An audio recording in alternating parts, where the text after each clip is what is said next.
Las mil y una hojas con Julia Butet en Más Vale Magazine.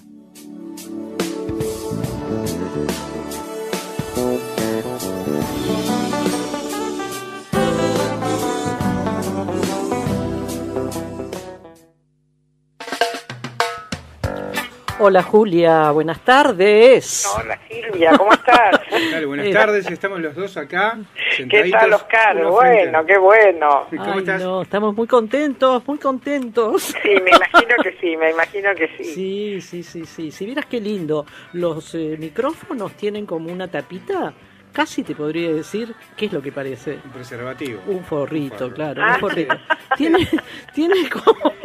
Tienen como un capuchón que Eso se es saca. descartable. Claro, Sí, cuando claro, nosotros claro. nos vamos hay que tirarlo y Nacho Monk.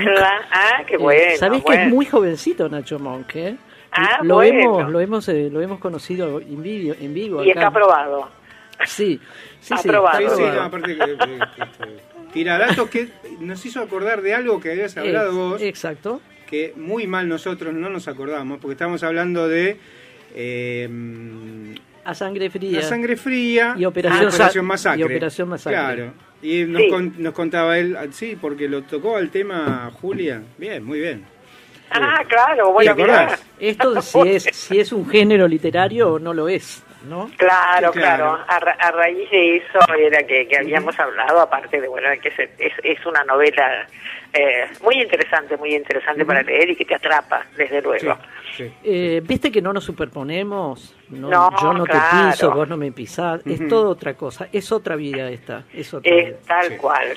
Bueno, dale, porque me pareció cuando me dijiste de que ibas a hablar que venía muy, pero muy interesante, así que contanos. Bueno, espero que sí que les interese, porque les voy a hablar de un escritor mexicano que se llama Benito Taibo, que nació en la Ciudad de México en el año 1960, es un hombre joven, todavía tiene nada más que 60 años, es periodista, es escritor, es poeta, aparte es un tipo muy divertido, muy irreverente, y que seguramente mucha gente lo debe conocer, muchos de nuestros oyentes seguramente lo han visto, porque tuvo un interesantísimo ciclo que creo que se daba, sí creo o no, estoy segura, se daba en el canal Gourmet, cuyo título era La historia se sienta a la mesa, porque Benito Taibo, además de ser sí. periodista y escritor, es historiador. Lo he visto varios capítulos, sí. Bueno, este hombre, Benito, es historiador, estudió historia en la UNAM, en la Universidad Nacional de México, y es un hombre que sabe muchísimo, también aparte de las otras disciplinas que maneja muy bien, sabe mucho de historia y es un gran investigador y le gusta mucho desde luego la parte histórica, y tuvo esa, no sé en realidad si la idea fue de él o no, pero la llevó a la práctica de una manera que a mí me encantó. Este ciclo que se llamó, repito, La historia se sienta a la mesa, Sí. a donde era una especie de documental histórico gastronómico. Entonces, a raíz de un acontecimiento gastronómico que en general era una cena o un almuerzo de personajes conocidos en la historia, él desarrollaba historia de estos personajes y un plato de comida. Fue así como vimos el banquete que le ofreció Frida Kahlo a Trotsky, a León Trotsky, en los jardines de su casa azul en Coyoacán, la celebración de los más de 300 platos con que Moctezuma lo recibió a Hernán Cortés. La flauta, unas ese cosas gato. lindísimas. Después, la cena de 1955, que tuvo lugar en México y que fue el primer encuentro entre Fidel Castro y el Che Guevara. Bueno, era interesantísimo el ciclo ese, que en estas épocas, yo la verdad es que no sé nada de producción televisiva, de cómo son estas cuestiones y cómo son los precios y qué sé yo, estas cuestiones, ¿no? Pero en estas épocas de repeticiones infernales porque no se filma, o por la pandemia, o por falta de dinero, o estas cuestiones, yo no sé por qué no repiten estas cosas tan lindas, tan interesantes, y tenemos que ver infinidad de veces unas estupideces que da miedo. Sí. Julia, justamente el canal Gourmet está repitiendo, pero de una manera todos los programas. Todos, es verdad. Porque es se verdad. suspendió todo durante el año pasado. Yo me imagino que debe tener que ver, sí, con una suspensión a raíz de la pandemia, pero digo, yo no sé por qué no pueden recuperar, por ejemplo, este ciclo que ellos mismos dieron. A lo mejor son cuestiones económicas, posiblemente haya licencias, patentes, no sé. Ahora, desconozco. Julia, Benito Taibo además proviene de una familia... Es de una familia de literatos. Su padre es escritor también. Y su hermano, su papá es Paco Taibo I. Ese es el que y su hermano es Paco Ignacio, son ambos. Paco Ignacio Taibo II es el director del Centro de Cultura Económica a partir de hace un año y pico, desde la asunción de Andrés López Obrador como presidente de México. Sí, ahora, es una biografía muy importante del Che Guevara, Paco Taibo. Eso te iba a decir. Parece ser que es la mejor cita biografía del Che Guevara, la que hizo Paco Taibo II, ¿no? Exacto. Sí, son una familia privilegiada, de cerebros privilegiados, digamos. Y entonces, como les contaba, que a Benito le gusta mucho la historia y sabe mucho de historia, y que esto tiene que ver también con lo que hablábamos hace algunos jueves, cuando hablábamos de la crónica, del trabajo del escritor cuando hace una crónica, llámese periodista o llámese escritor, el trabajo de búsqueda, ¿no?, de documentación. Esto es algo que a Benito le sale, digamos, con más facilidad, si se quiere, por su disciplina histórica. De taquito le sale. Digamos que sí.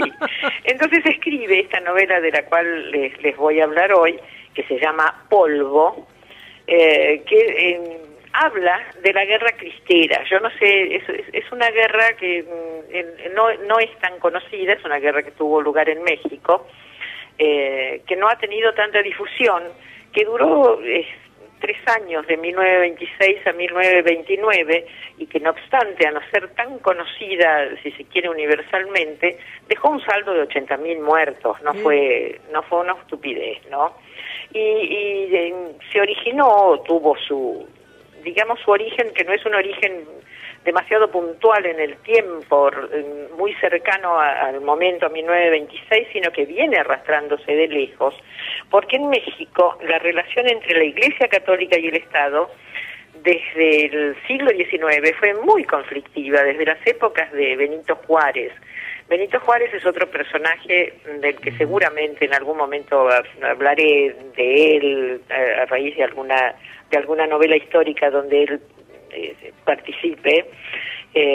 Benito Juárez tiene una historia muy muy magnífica a mi juicio, porque es una de esas personas en las cuales el empuje, el sacrificio y el trabajo personal rindió sus frutos. Es un hombre de origen indígena, muy humilde, un pastor de cabras, que llegó a ser presidente de México en varias oportunidades.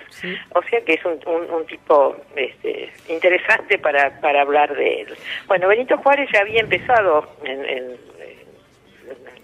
a mediados del siglo XIX, en 1800, con reformas que tendían a separar un poco la Iglesia de ese poder que tenía, que no es que se nota mucho en México y se notaba en todas partes. La Iglesia siempre ha sido muy poderosa, y esta es una novela, Polvo, que trata fundamentalmente del poder de las instituciones, del poder de la Iglesia, del poder del dinero. A mí me interesó mucho cuando hoy estuve buscando cosas sobre este libro, este personaje del Santón.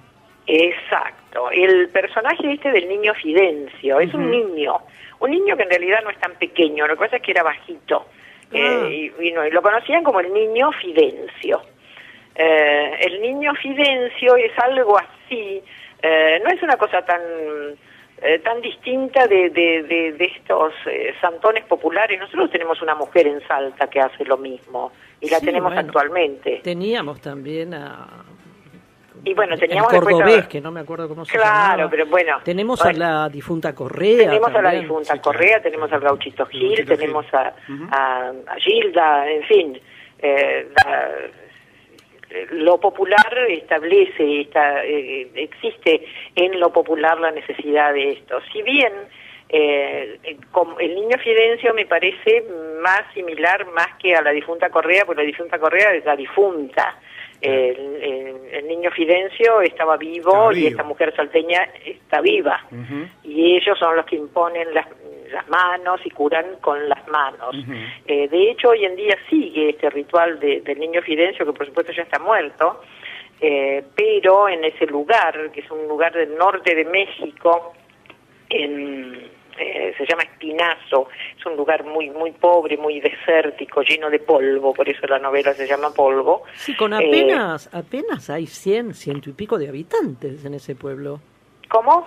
Que en ese pueblo es tan chiquitito, que busqué la población de ese pueblo y no supera los 150 personas. No, tal cual, no hay población estable. Lo que pasa es que siempre está lleno de gente y hoy en día siguen yendo los creyentes en el niño Fidencio, que por supuesto, repito, se ha muerto hace un montón de años, y hay yo no sé si tiran agua en ese desierto, seguramente sí. Hay un charquito de lodo, a donde con ese lodo se embadurnan los enfermos y teóricamente tiene propiedades milagrosas que hace que se curen las enfermedades más diversas.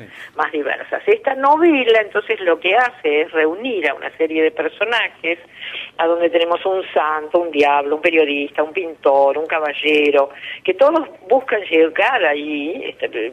Repito, estamos hablando de los momentos de la Guerra Cristera que ocurrieron entre 1926 y 1929. Digamos que los medios de comunicación eran bastante más precarios que en este momento. Si bien en este momento no debe haber demasiados medios de comunicación que te lleven a Espinazo tampoco. No, pero seguramente no tienen wifi, como dicen los Claro, había un tren. En aquel entonces había un tren que aparece en la novela. Entonces, bueno, todos estos personajes, por un motivo distinto, acuden a Espinazo a ver al niño santo, al niño Fidencio. Milagroso. Entre ellos también, y que por eso tiene más repercusión si se quiere el resultado, que por supuesto no voy a comentarlo, que no sé tampoco si es demasiado importante, es más importante todo el desarrollo. También va el que era el presidente de México en ese momento, por supuesto que de incógnito, no mostrándose como tal, que era Plutarco Calles. Plutarco. Plutarco, se llamaba Francisco Plutarco Calles. En realidad tampoco era Calles, ahora no me acuerdo cuál era su apellido primero. Calles era el segundo apellido. Pero siempre se lo conoció y bueno, y en el momento en que era presidente era Plutarco Calles. Vaya nombrecito, ¿eh? Sí. Bueno, él también se dirige a Espinazo y como les contaba, esta serie de personajes, el principal es el periodista. El periodista va en realidad porque lo manda su jefe en el periódico en donde trabaja. Una nota de color, digamos. ¿Cómo? Una nota de color, sería hoy investigar, Iba. Claro. En la historia del periodista, la historia particular del periodista es muy interesante porque es nativo de Acapulco este muchacho. Y en ese momento en Acapulco, y aquí vuelvo a hablar de el poder como aparece en la novela de todas las formas posibles, a donde empieza a gestarse y empieza a manifestarse el movimiento sindical. Que además el libro tiene el libro tiene un poco de todo. Un condimento. Es muy interesante. Pero lógico, solo con estos personajes tan poco estereotipados, digamos, ya despierta el interés. Cual. ¿A vos te gustó mucho el libro? A mí me gustó mucho. Después, bueno, hablando de personajes raros, también aparece un enano con una dinamitera. La dinamitera es una chica de alta sociedad. Después aparece una muchacha que era piloto de avión. Bueno, quiero decir... Es el broche de oro, digamos, para tu entrada de hoy, porque ya con un enano. No, es muy, aparte tiene condimentos de humor también, ¿no? Por lo sí, que veo. Sí. Se compra. Que los personajes son muy raros, digamos, para decir algo simple. Lo que pasa es que si no tuviera esa cuota de humor que sí la tiene, sería demasiado denso, tremendo. Sí. Claro. Las situaciones que son relatadas además en la novela, sí. Imagínense ustedes los personajes, aparte de los personajes de la novela, las personas que en cantidades impresionantes estaban en Espinazo. Claro, personas que no podían caminar, personas sin brazos, personas sin orejas. Claro. Era una cosa espantosa. No, y aparte sí, cosas difíciles de decir todas juntas. Sí. Ya está, suficiente. Con esto, ya con los últimos datos que me diste del enano, del otro y del periodista y bueno, también el sindicalismo, hay un montón de cosas. Hay de todo. Mucho. Hay de todo. De todo.